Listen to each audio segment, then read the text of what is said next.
Hello students, welcome to all of you on my YouTube channel Shukla and company. बेटा आज हम बात करने चले बीएचयू एंट्रेंस काउंसलिंग से रिलेटेड इंफॉर्मेशन के बारे में। जैसा कि आप सभी जान रहे हैं कि आपका रिजल्ट आ चुका है फर्स्ट फेज का और काउंसलिंग की डेट भी आ चुकी है, बट अभी तक बहुत से बच्चों के पास कॉल लेटर नहीं गया है या उनको पता नहीं कि कब काउंसलिंग उनकी स्टार्ट होगी। तो इन सब टॉपिक्स के बारे में हम बात करने वाले हैं। और आपके जो अदर क्वेश्चंस आए हैं कि सर ये कैटेगरी वाइज कितनी सीट्स हैं या हमका कि स्पोर्ट कोटा पे कैसे एडमिशन होगा, आपके हॉस्टल से रिलेटेड कुछ क्वेश्चंस आए हैं, मार्क को लेकर हैं, तो सारे क्वेश्चन का मैं जवाब देने वाला हूं। सभी क्वेश्चन को मैं नोट किया हूं और वन बाय वन सभी का मैं आंसर करने वाला हूं। एक चीज कहूंगा कि अगर चैनल पे आप नए हैं तो चैनल को सब्सक्राइब कर लीजिएगा। और कुछ वीडियोस प्रीवियसली हम कह सकते हैं कि अफिलिएटेड कॉलेज वगैरह से रिलेटेड दे चुके हैं, वो चैनल पे प्लेलिस्ट के कॉलम में है, आप एक बार जरूर वहां से देखा करिए। बहुत से नए बच्चे जब चैनल पे आते हैं तो करते क्या है कि मेरे बोलने के बाद वो उन वीडियोस को देखते नहीं हैं और कमेंट बॉक्स में कमेंट करके या मैसेज करके क्वेश्चंस पूछते रहते हैं। तो बेटा आप एक बार वहां पे अगर देखेंगे तो मैं आपको इस चीज की हमेशा श्योरिटी देता हूं कि आप वहां पे ज्यादा सेटिस्फाई होंगे in comparison to comments. Means comments में जब आप पूछने की कोशिश करते हैं तो वहां पे आपको उतना सेटिस्फेक्शन नहीं मिलता है। और फिर मार्क वगैरह को लेकर जो आप लोग बार बार क्वेश्चन पूछते हैं कि सर कितने नंबर पे होगा या नहीं होगा, तो इस फिर बताने के बाद आप कहते हैं सर श्योरिटी कर दीजिए कि क्या आप श्योर हैं कि होगा कि नहीं। तो इसमें तो बेटा श्योरिटी कोई नहीं कर सकता है कि जब तक कि आपका फाइनल रिजल्ट ना जाए। यूजी लेवल पे जितने भी स्टूडेंट्स हैं उनका जो मार्क्स आया हुआ है प्रोविजनल आंसर की, तो उस पर मैं हर बार कह रहा हूं, फिर से वही चीज रिपीट करूंगा कि अभी वो आपके फाइनल नंबर नहीं है, तो उस बेसिस पे आप अपने आप को जज मत करिए कि आपका होगा या नहीं होगा। अभी जब आपका फाइनल रिजल्ट आएगा 100% चांस है वो नंबर आपका रिवाइज होगा, मीन्स आपका नंबर इंक्रीज होगा। ठीक, तो इन सब चीजों पे आप लोग थोड़ा सा ध्यान रखिए। और मोस्ट इंपॉर्टेंट चीज पेशेंस, मीन्स धैर्य बनाए रखिए, घबराइए मत, आराम से सब कुछ होगा। इसके लिए आप परेशान ना होइए। कि अगर हम नॉर्मल काउंसलिंग की बात करें तो बीएचयू की जो काउंसलिंग का प्रोसीजर आया है कि 1 अक्टूबर से 15 तक जो है आपका पीजी लेवल का काउंसलिंग चलने वाला है। फिर 15 से लेके 1 नवंबर तक का जो है उसमें यूजी लेवल के एंट्रेंस की काउंसलिंग होगी। बट इसका मतलब ये कहीं नहीं है कि 1 अक्टूबर से सभी फैकल्टीज का काउंसलिंग स्टार्ट ही हो जाएगा। नहीं, ये उनके द्वारा मतलब टाइम पीरियड दिया गया, इसके बीच में वो कराएंगे। तो ऐसा कि आप सभी जान कि अभी बहुत से फैकल्टीज के हमें लगता है कि कॉल लेटर नहीं गया है कि आज 1 अक्टूबर हो भी चुका है। तो अब ऐसे में आप पूरी बात को समझने की कोशिश कीजिए। अभी जब मैं 2 दिन बीएचयू में था तो मैंने देखा कि बहुत सारी फैकल्टीज में क्या हुआ कि मैं कहूं कि 28 को क्या हुआ है कि जो सेंट्रल ऑफिस से आपके एग्जाम का रिजल्ट आया हुआ है वो रिजल्ट का प्रिंट आउट गया फैकल्टी वाइज।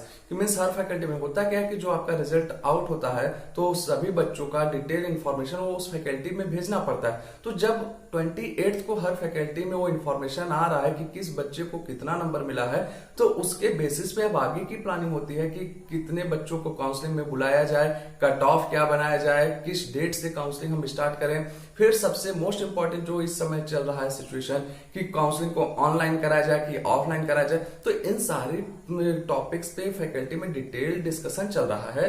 तो वैसे उम्मीद है कि जो काउंसलिंग का कॉल लेटर है आपके पास कि जिनके पास जा चुका है तो ठीक है। वैसे हम मानकर चले कि अभी मैक्सिमम फैकल्टीज का नहीं गया है, वो जो है आपका 1 अक्टूबर 2 अक्टूबर मैक्सिमम 3 अक्टूबर तक आपके पास चला जाएगा।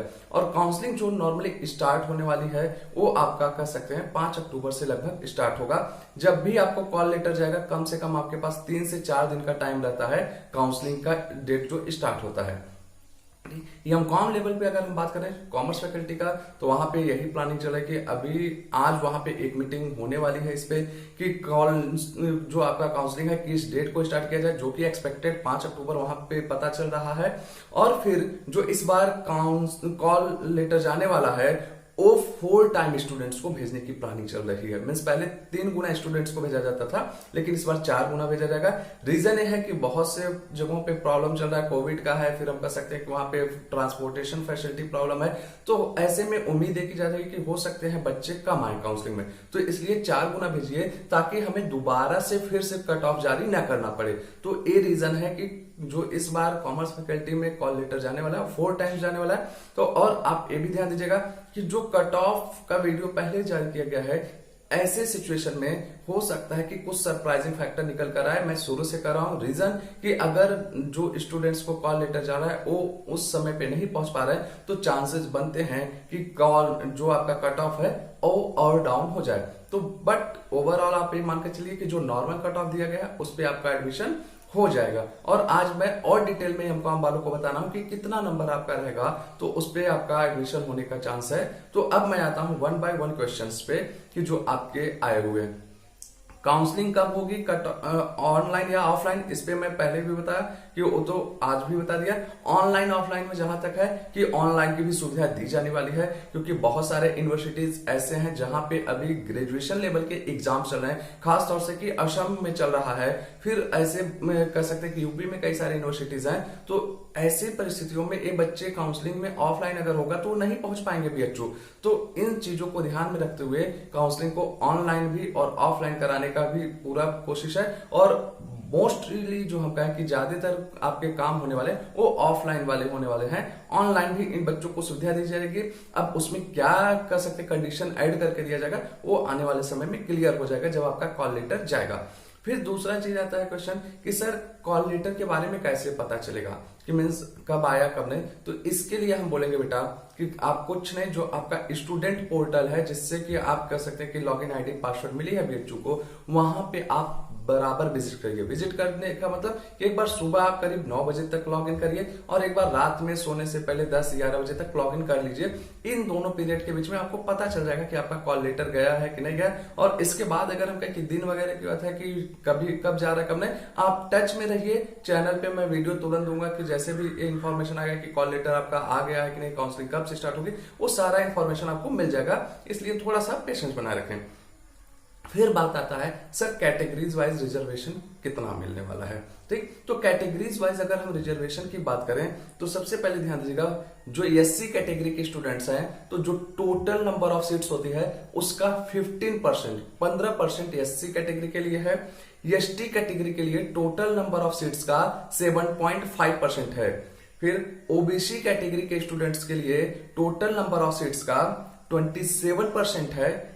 ईडब्ल्यूएस कैटेगरी के लिए टोटल नंबर ऑफ सीट का 10% है।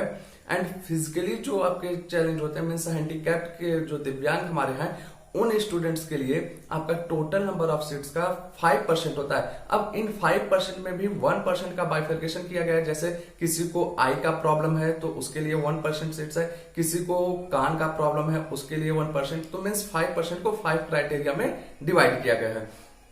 और एक चीज ध्यान दीजिएगा कि अक्सर मेरे पास एक क्वेश्चन आता है कि सर फीमेल को क्या कोई अलग से रिजर्वेशन है। बेटा इसके लिए हम कहेंगे कि नहीं।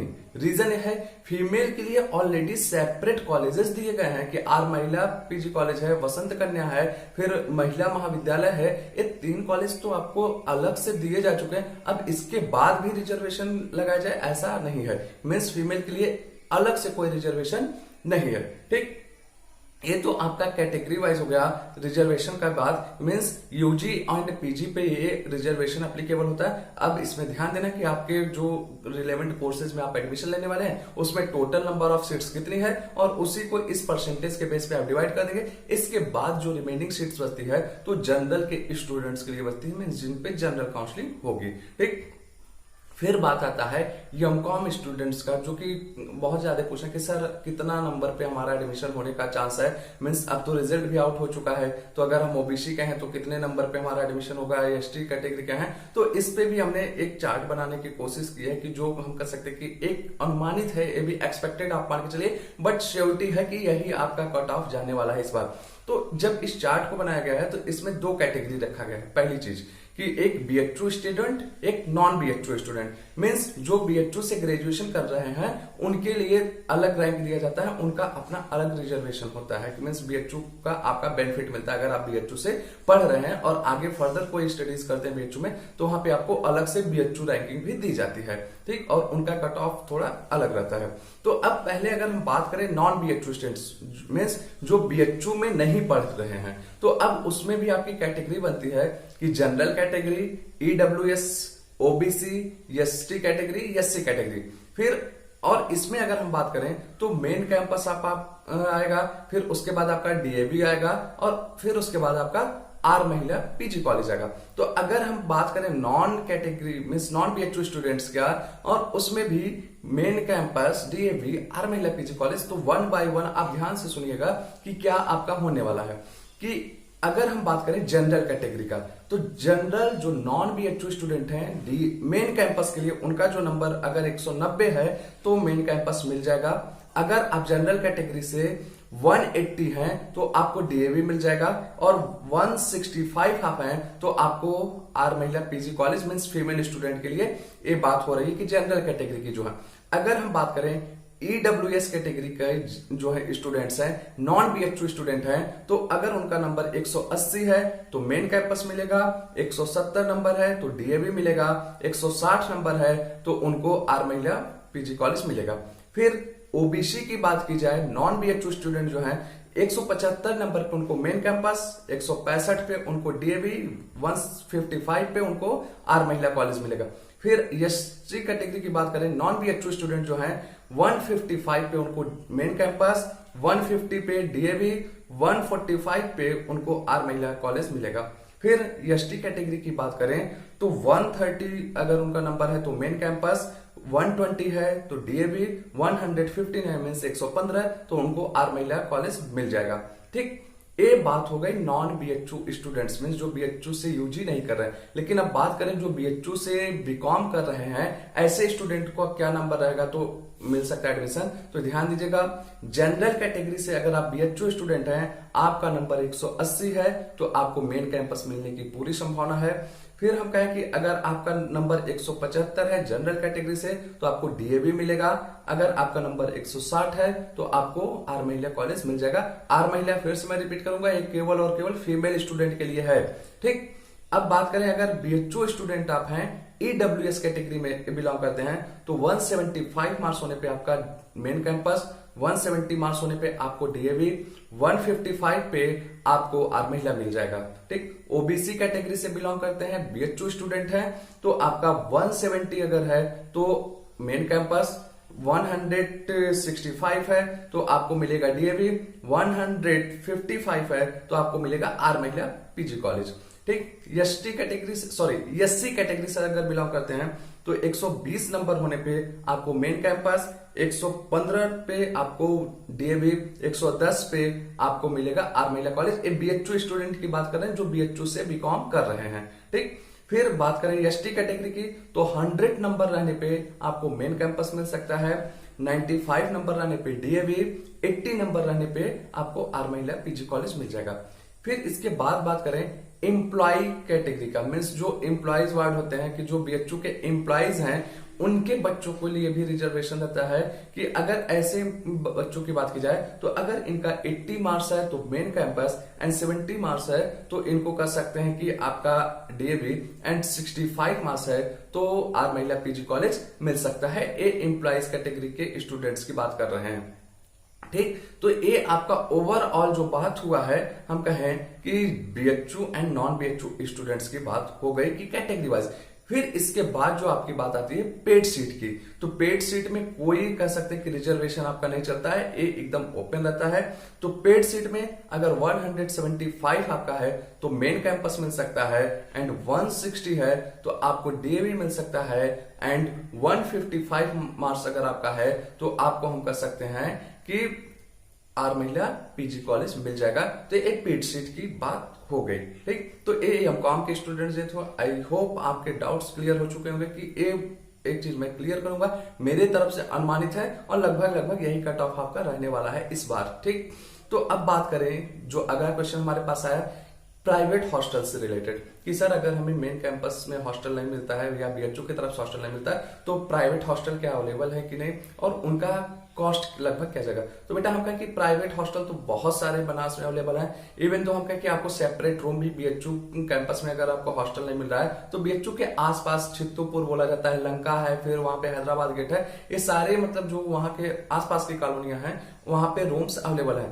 रूम का रेंट लगभग आपका 2,500 से 3,000 रुपए पड़ जाता है, प्लस आपका जो एक्सपेंसेस होगा फूडिंग का वो आपको अलग से देना पड़ेगा। लेकिन अगर आप ऐसे हॉस्टल चाह रहे हैं जहां पे आपको फूडिंग वगैरह सब कुछ इंक्लूड रहे तो मान के चलिए आपका आपका 5,500 से 6,000 या 7,000 तक आपका वो मंथली एक्सपेंसेस जाने वाला है प्राइवेट हॉस्टल्स में। ठीक, फिर आगे चलते हैं। नेक्स्ट जो पेड सीट की बात आती है, तो बेटा एक पेड सीट पे एक और ध्यान दीजिएगा कि बच्चे पूछते हैं कि सर पेड सीट कितनी है। तो पेड सीट जो होता है टोटल नंबर ऑफ सीट जो आपका है उसका एक्स्ट्रा सीट होता है। ठीक, पहली चीज। और अगर हम बात करें पेड सीट कितना है, तो हर फैकल्टीज में या हर कॉलेज में जितने टोटल सीट्स हैं उसका 15% जो होता है पेड सीट होता है। मीन्स अगर हम कहें कि आपका किसी कॉलेज में 300 सीट है तो 300 का 15% निकालिए तो ये आपका आएगा 45 सीट्स। तो वो 300 के अलावा 45 सीट अलग से रहती है। मीन्स टोटल जो हो गई आपको 345। तो 300 आपकी रेगुलर सीट्स हो गई और 15 सीट्स हो गई, सॉरी 45 जो है एक पेड सीट है। ठीक, ये मीन्स 15% होता है। अगर हम कहीं पे आपका पॉइंट्स में आ रहा है तो वहां पे जो पॉइंट्स में सीट्स आएंगी तो उनको जो नेक्स्ट आपका कह सकते हैं कि पूरा होल नंबर होगा उसमें कन्वर्ट किया जाएगा। जैसे अगर मान लीजिए 5.5 आ रहा है या 5.4 आ रहा है तो इसको 6 माना जाएगा। तो ये आपके कह सकते हैं कि पेड सीट कैलकुलेशन करने का तरीका है। फिर दूसरी चीज सबसे मोस्ट इंपॉर्टेंट जो है, पेड सीट के बारे में आपको अलग से कॉल लेटर नहीं जाता है। आपको स्टार्टिंग में ही मेंशन करना पड़ता है कि पेड सीट पे क्या है कि आपको एडमिशन लेना है कि नहीं लेना है। और उसके बाद जब आपका जनरल काउंसलिंग हो जाता है पेड सीट का होता है। और इसके लिए हम कहें कि यूनिवर्सिटीज में नॉर्मली जो अभी तक चला आया है क्राइटेरिया, नोटिस निकाला जाता रहा है। मीन्स वहां के नोटिस बोर्ड पे रहता है कि पेड सीट का कब एडमिशन होने वाला है, कितने बच्चे ले सकते हैं, क्या होता है। तो उसके लिए आपको रेगुलर टच में रहना पड़ेगा फैकल्टी के, या हम कहें कि आप मेरे भी टच में रहेंगे तो मैं वीडियो के थ्रू आपको इन्फॉर्मेशन दे दूंगा पेड सीट के बारे में, जैसे भी आने वाले समय में जो भी इंफॉर्मेशन रहेगा।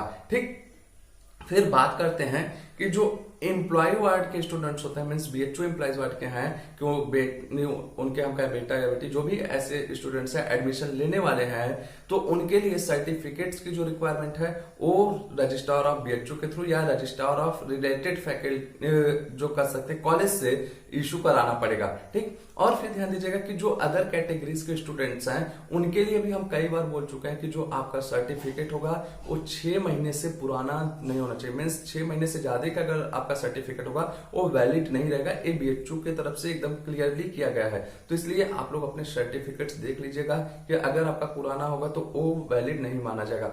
ठीक, फिर एक क्वेश्चन मेरे पास और आया कि सर अगर जब हम फॉर्म भर रहे थे उस समय ईडब्ल्यूएस कैटेगरी नहीं मेंशन कर पाए, तो ऐसे में क्या मेरा जो एडमिशन होगा ईडब्ल्यूएस से होगा या जनरल पे होगा। मीन्स अगर हम काउंसलिंग के टाइम ईडब्ल्यूएस सर्टिफिकेट अवेलेबल कराते हैं तो ध्यान दीजिए बेटा कि इस पे हमने बात किया तो जो पिछले साल हुआ था तो वहां पे ये ऑप्शन दिया गया था कि मीन्स पिछले साल क्या था, फर्स्ट टाइम था काउंसलिंग का, तो बहुत से बच्चों के पास फॉर्म भरते समय ईडब्ल्यूएस का सर्टिफिकेट नहीं था। लेकिन जब वो काउंसलिंग के टाइम ईडब्ल्यूएस सर्टिफिकेट प्रोवाइड कराए तो उनका एडमिशन ईडब्ल्यूएस कैटेगरी पे ही हुआ।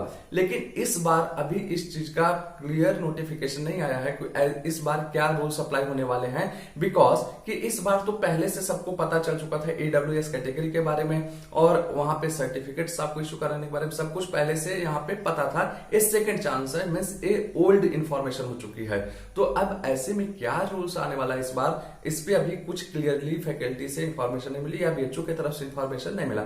वैसे हो सकता है कि पिछले साल जो ऑप्शन दिया गया था बच्चों को वो ऑप्शन इस बार भी दिया जाए। मीन्स अगर आप काउंसलिंग के टाइम ईडब्ल्यूएस सर्टिफिकेट अवेलेबल कराएंगे तो आपका एडमिशन ईडब्ल्यूएस कैटेगरी के थ्रू हो सकता है। ठीक, फिर चलते हैं नेक्स्ट, स्पोर्ट्स कोटा की सीट की बात कर लें कि मीन्स बहुत सारे भी स्टूडेंट्स हैं जो स्पोर्ट कोटा से फॉर्म भरे हुए हैं, तो उनको ये बता दें कि स्पोर्ट कोटा से किस फैकल्टी में कितनी सीट्स है। ये आप ध्यान दीजिएगा कि स्पोर्ट कोटा से अगर बात की जाए art faculty, science faculty and social science में हर फैकल्टीज में 6 सीट्स हैं स्पोर्ट कोटा के स्टूडेंट के लिए। अगर कॉमर्स फैकल्टी की बात की जाए तो स्पोर्ट कोटा की 2 सीट्स हैं। फिर visual art, law, agriculture, performing art, इन फैकल्टीज की बात की जाए तो यहाँ पे स्पोर्ट कोटा की 1 सीटें हैं। और एक चीज ध्यान दीजिएगा कि जो स्पेशल कोर्सेज वहां पे हैं कि पेड सीट्स वहां पे नहीं है। ये भी ध्यान दीजिएगा कि जो रेगुलर कोर्सेज आपके हैं वहीं पे आपके पेड सीट का कॉन्सेप्ट अप्लाई होता है। फिर एक बात और ध्यान से सुनिएगा आप लोग, जो आपका बीपीएड का कोर्स है तो बीपीएड के कोर्स में टोटल जो आपके हम कह सकते हैं सीट्स है उसका 15% मीन्स 15% वहां पे फीमेल कैटेगरी के लिए रिजर्व रखी गई है सीट्स। मीन्स जो फीमेल स्टूडेंट्स होती हैं अक्सर पूछती हैं कि सर क्या हमें अलग से कोई एडमिशन मिलेगा, मीन्स जो आपका रैंक आता है बीएचयू का उसमें जनरल रैंक, फिर मेल रैंक, फीमेल रैंक, ये सब आते हैं।